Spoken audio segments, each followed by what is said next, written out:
हाँ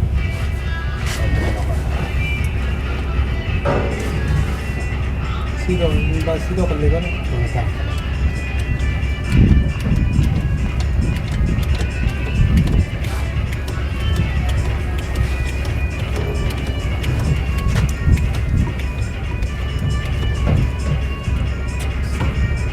जैक की तरह काम कर रहा है सर। हाँ, अच्छा ये एक हो गया इससे? एक पंच। ऐसे कितने पंच करने पड़ेंगे? 5 पंच मारने। अच्छा एक वायर में 5 पंच? एक में 5। ठीक है सर।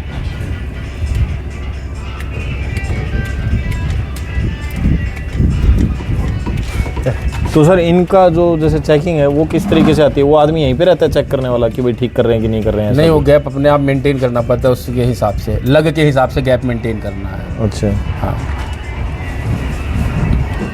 तो फिर आप जब टेक्नीशियन है आपके पास में, टेक्नीशियन क्या है वो सीख के आता है, वो यही काम करता है कि मुझे कैसे पंच मारने हैं, क्या चीज़ करना है, क्या नहीं करना है, कितना गैप रखना है। बाकी जब हम RFI कराते हैं तो उसमें देखा जाता है कि हाँ गैप सही है, मेंटेन है, नहीं है, बीच बीच में बुलाना पड़ता है कि हाँ चेक कर लें एक बार।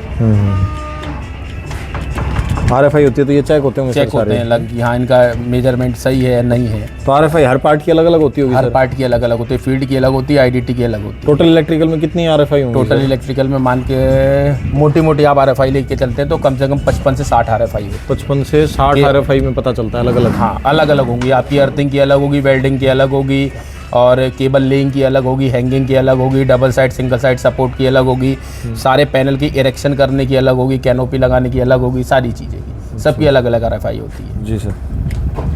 हाँ तो मतलब जिस पार्ट की RFI होती रहेगी उसका बिल रिलीज होता रहेगा? उसका बिल रिलीज होता है।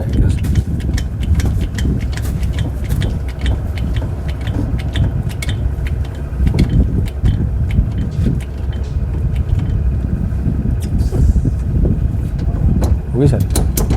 ये हो गया, कितना स्मूथ हो गया।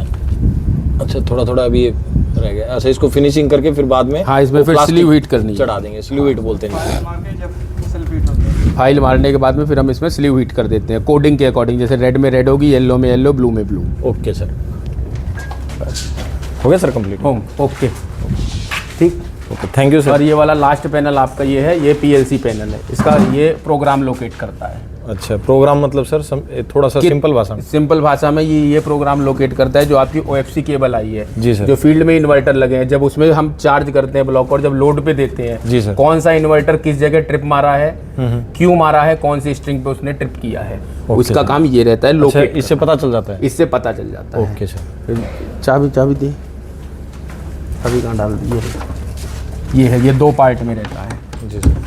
और इसके अंदर सारे LT पहले वो पता कैसे लगता है? सिर्फ इस चीज को चेक करे तो कहीं क्या प्रॉब्लम हो सब बता देगा। पूरी की पूरी इसकी जो भी लोकेशन है सारी MCR में आपको दिखाई देती है, PSS में। PSS में ही ये इसका सारा डाटा वहीं रहता है। ओके।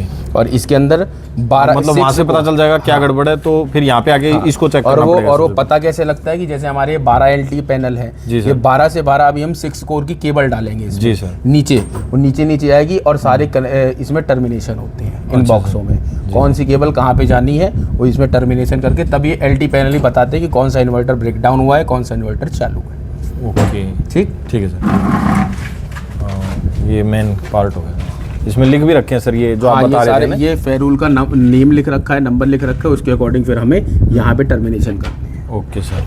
हाँ ये बना हुआ है वो? हाँ ये वहाँ से आता है, बाकी टर्मिनेशन हम करके दे देते हैं कि इस इन्वर्टर की ये केबल है। ठीक है सर। ठीक, और ये 47 की 47 केबल इन्हीं LT पैनल में आती है। Okay sir. जो हमारे फील्ड साइड में इन्वर्टर लगे हैं। ये यहाँ पे दे भी रखा है, इसका मैनुअल दे रखा है नहीं? जी सर, फुल प्रैक्टिकल हो गया।